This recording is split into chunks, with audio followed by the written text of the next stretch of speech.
Bonsoir, bonsoir tout le monde, bienvenue sur ce live. Alors, j'espère que vous m'entendez bien, que vous m'entendrez bien. Alors, bienvenue aux personnes qui nous regarderont du coup en replay un petit peu plus tard ou sur d'autres plateformes, sur Instagram, sur YouTube notamment. J'espère que vous allez bien. Alors, je vais vous laisser le temps d'arriver peut-être. Et le temps que vous arriviez, je vais en profiter simplement pour vous rappeler, vous l'avez peut-être vu dans un ou plusieurs de mes posts, mais vous pouvez vous inscrire gratuitement à la semaine Bulle d'air qui est organisée par Béatrice Gomez et qui a lieu du 24 au 31 juillet. C'est gratuit et ça va vous permettre en fait, voilà, elle organise en fait une semaine rafraîchissante, légère et on va dire conviviale avec 7, enfin je dirais même 8 puisque Béatrice en fait partie, 8 professionnels expertes dans le domaine du bien-être, du développement personnel, et puis chaque personne va intervenir une journée, enfin pas une journée entière, mais en tout cas aura une intervention chaque jour et vous y aurez accès gratuitement. Donc n'hésitez pas à vous y inscrire. Donc ça s'appelle la semaine Bulle d'air, R avec un R, puisque chaque intervention sera en lien avec un verbe qui commence par R. Et pour ma part, j'ai donc choisi le verbe renaître. Donc j'interviendrai voilà, autour du thème de la renaissance le 30 juillet à 14 h. Je vais vous mettre en commentaire le lien pour l'inscription. Et voilà, n'hésitez pas. Donc bienvenue sur ce live qui va avoir pour thème quand nos enfants intérieurs blessés deviennent des enfants blessants. Alors avant de commencer, je vais juste me présenter pour les personnes qui ne me connaissent pas ou qui viennent d'arriver dans mon univers. Je suis Stéphanie Marie, je suis thérapeute en conscience de soi et en développement personnel et je suis spécialiste en identification et pacification des blessures émotionnelles et guérison par l'enfant intérieur. Voilà. Donc j'accompagne les particuliers dans ce travail-là par l'identification et la mise en conscience des blessures et des scénarios de vie et la pacification de ces blessures pour évoluer dans sa vie de manière positive et dans une démarche d'évolution personnelle. Et j'accompagne également les professionnels de l'accompagnement à accompagner sur justement cette thématique de la libération et de la pacification des blessures émotionnelles et à accompagner à travers l'enfant intérieur dans toutes ses potentialités. Voilà, j'espère que vous m'entendez bien. N'hésitez pas à me faire un petit coucou pour que je sache que vous êtes là, à me laisser un petit cœur, un petit pouce, un petit coucou en replay aussi, je vous saluerai, ce sera avec plaisir de savoir que vous êtes passé ici. Et également, n'hésitez pas à me laisser en commentaire ou en MP soit des questions, soit des sujets ou des thèmes que vous aimeriez que j'aborde lors d'un prochain live hebdomadaire. Voilà, donc j'avais envie de vous parler de ce sujet-là. J'ai pris pas mal de notes et je l'ai préparé parce que c'est pas forcément simple.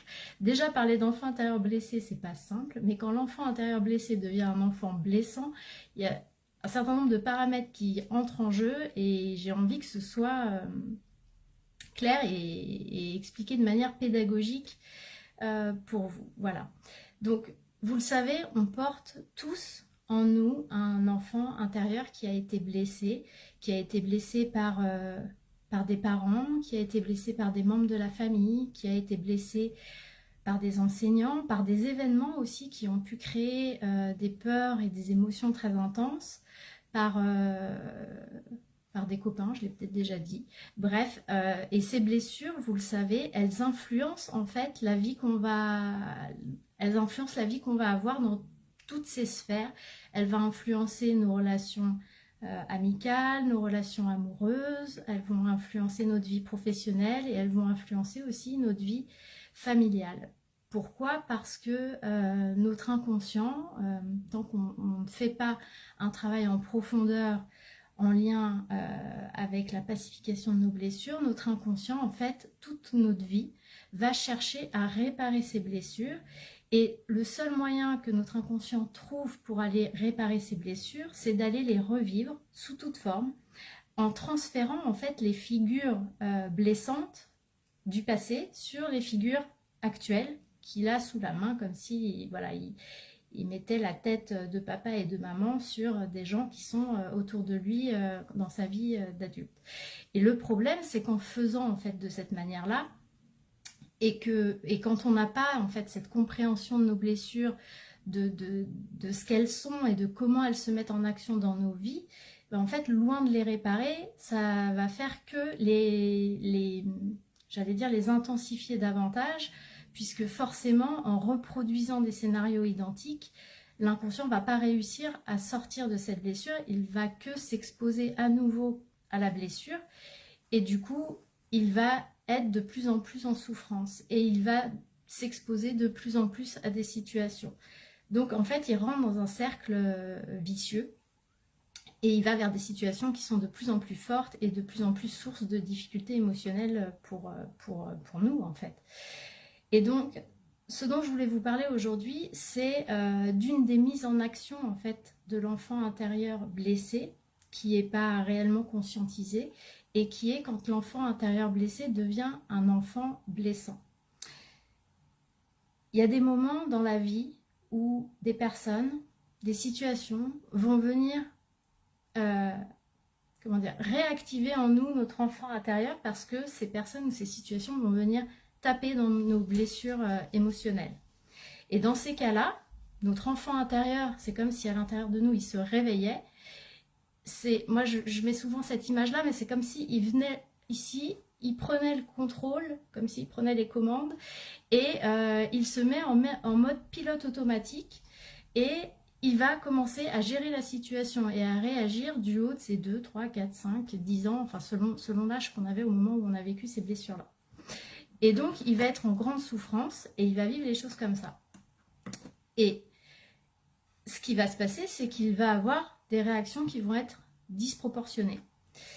Et une de ces réactions possibles, ça va être de devenir blessant à son tour, ce qui va forcément impacter la relation avec les personnes, la relation d'adulte à adulte, parce que au fond de l'adulte, il y a un enfant qui va devenir blessant et qui va faire du mal.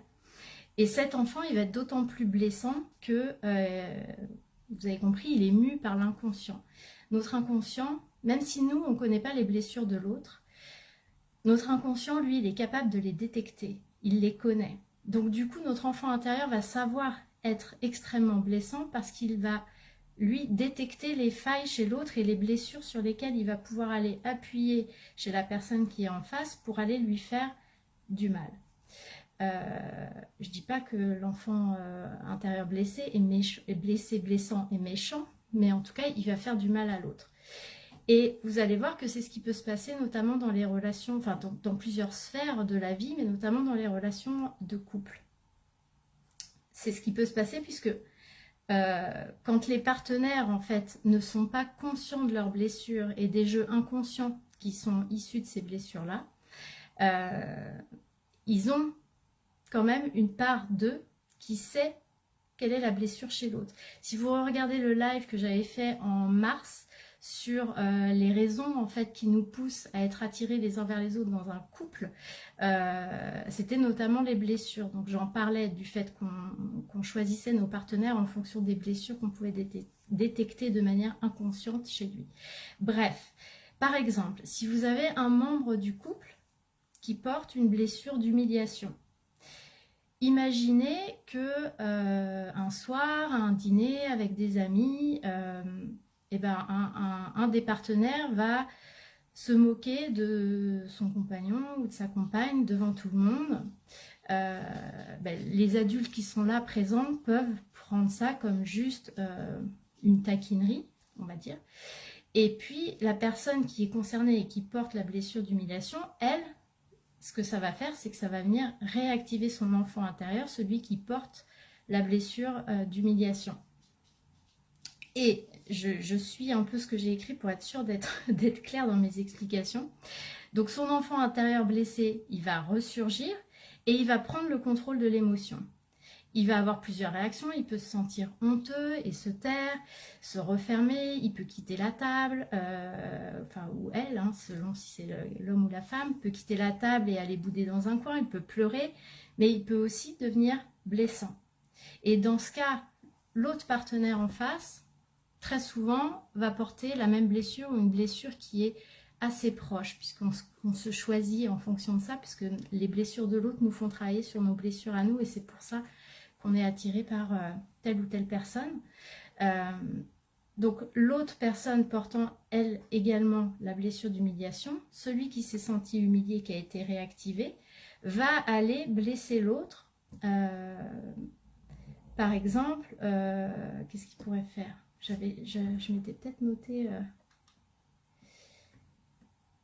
par exemple, il va à son tour se moquer de l'autre, mais en appuyant plus fortement pour aller vraiment le blesser dans sa blessure. Et du coup, il va devenir un enfant intérieur blessant vis-à-vis de son conjoint ou de sa conjointe en face parce qu'il a été blessé. Il est en réaction.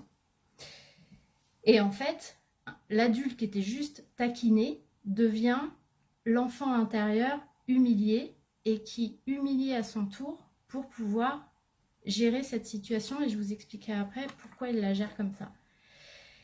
Également, vous pouvez avoir, je ne sais pas, dans un couple par exemple, un des partenaires qui va avoir une relation adultère, ça va réactiver l'autre dans sa blessure, par exemple ça va dépendre un peu de son histoire de vie, mais ça peut être sa blessure d'humiliation, ça peut être une blessure de trahison, d'injustice ou d'abandon, peu importe. En tous les cas, ça va venir réactiver son enfant intérieur blessé. Et à ce moment-là, il va devenir blessant comme pour se défendre. Par exemple, il va pouvoir aller, je sais pas, il va aller raconter à tous leurs amis l'incartade de son conjoint. Et ça va être une façon pour lui, en réaction, d'aller blesser son compagnon. C'est également des situations qu'on va retrouver au travail, dans les relations entre collaborateurs ou dans les relations entre un manager et ses collaborateurs.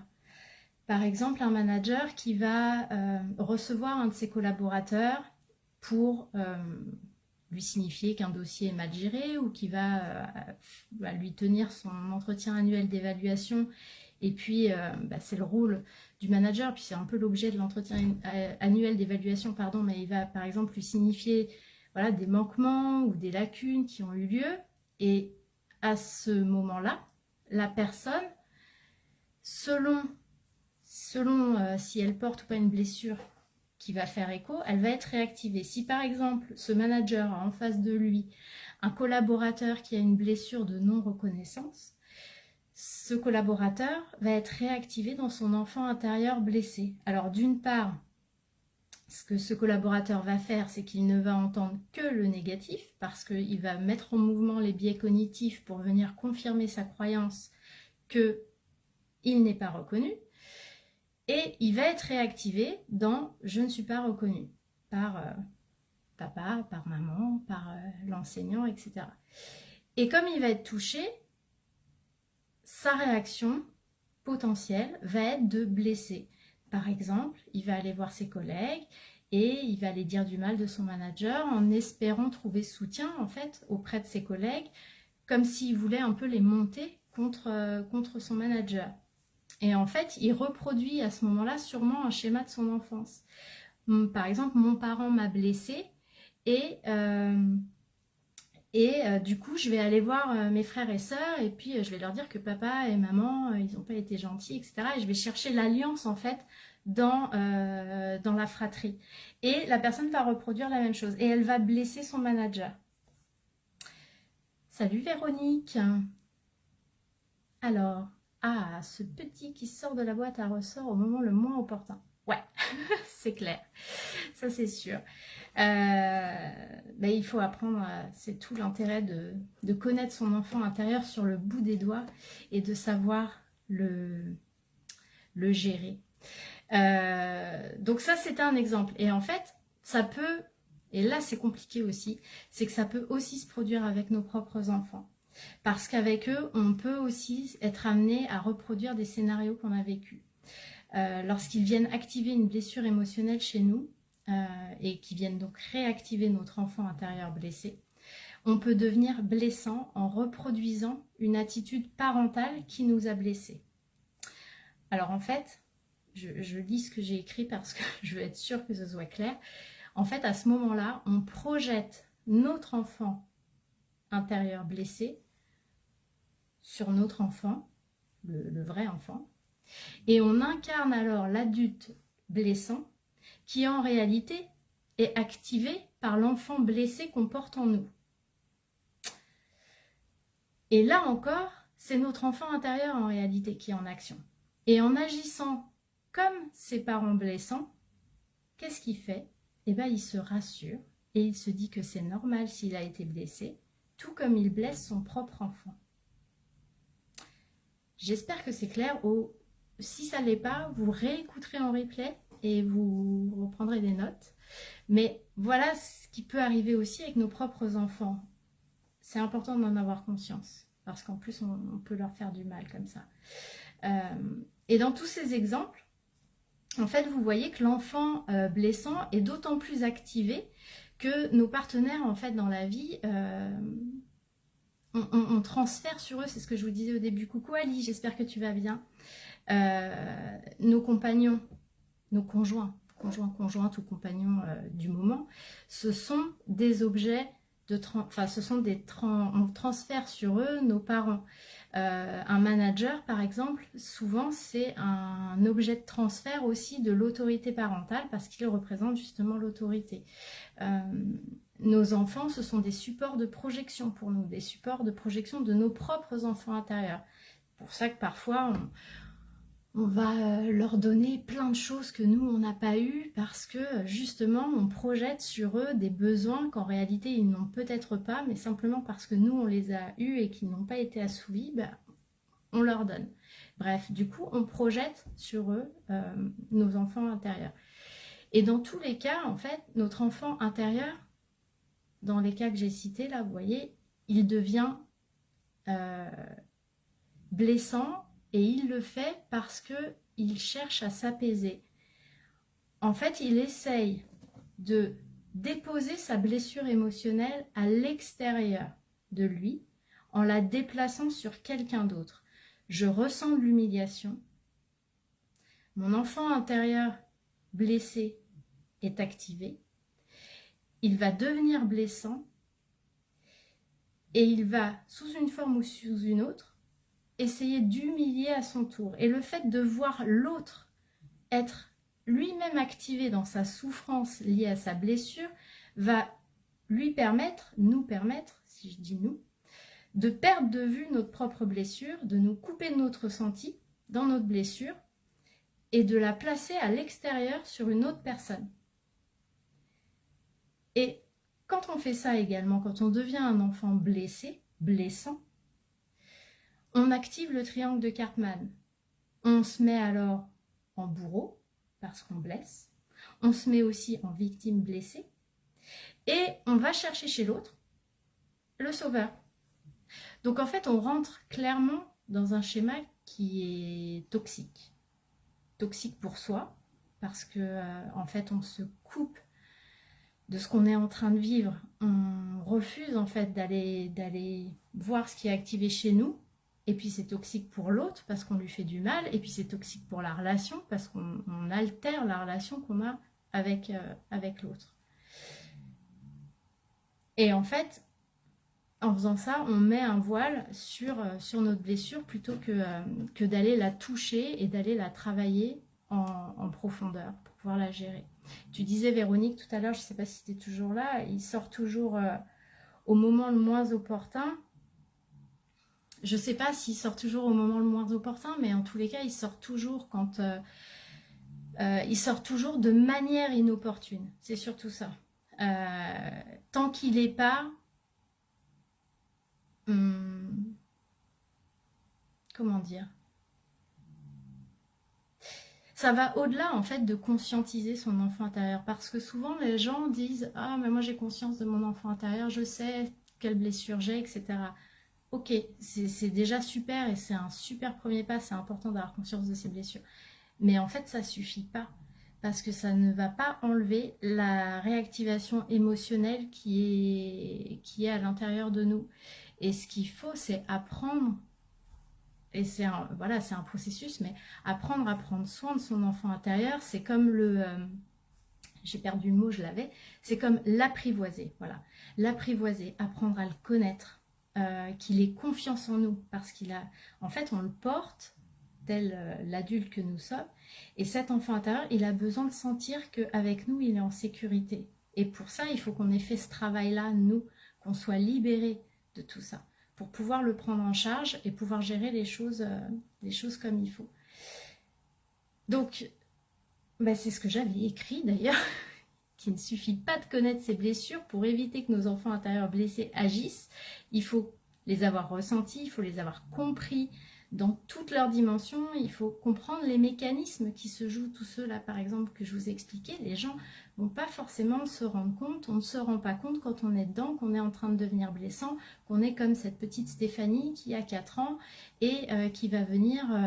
attaquer quelqu'un parce qu'en fait elle se sent attaquée et qu'elle essaye de déplacer sa blessure à l'extérieur ou qu'elle va peut-être blesser ses enfants en devenant blessante parce qu'elle veut se rassurer sur le fait que sa maman ou son papa, s'il l'a blessée, ben en fait c'était normal parce que je vais projeter sur eux mon enfant intérieur. Voilà. Est-ce que c'est, je sais pas si c'est clair, je sais pas si vous êtes nombreux, je vois pas qui est là.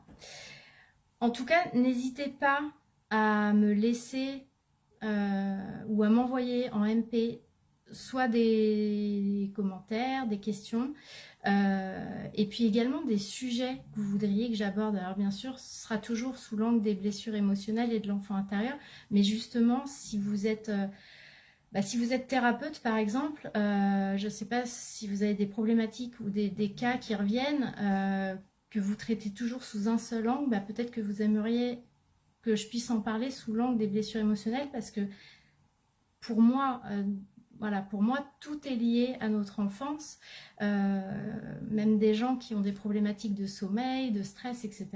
C'est parce que derrière, il y a des blessures émotionnelles et il y a des choses, c'est pas que, il y a aussi la vie actuelle, mais il y a aussi des blessures qui sont derrière et qui en fait sont en action. Donc n'hésitez pas à me dire. Je vais terminer ce live en vous rappelant à nouveau que vous pouvez vous inscrire gratuitement à la semaine Bulle d'air organisée par Béatrice Gomez, donc du 24 au 31 juillet, avec 8 personnes, si j'inclus Béatrice, qui vont intervenir chacune sur un thème en lien avec le bien-être et le développement personnel. Pour ma part, j'interviendrai sur le thème de la renaissance, de renaître, le vendredi 30 juillet à 14 h et je serai en live. Donc n'hésitez pas à vous inscrire et à être là, puisque en étant en live, ça permettra d'interagir. Et puis écoutez, voilà. Je vais vous souhaiter une bonne fin de semaine. À nouveau, dites-moi si vous êtes passé par là, ce que ça suscite chez vous. N'hésitez pas. Et puis, écoutez, je vous dis à la semaine prochaine sur un autre live, sur un autre sujet. Bye!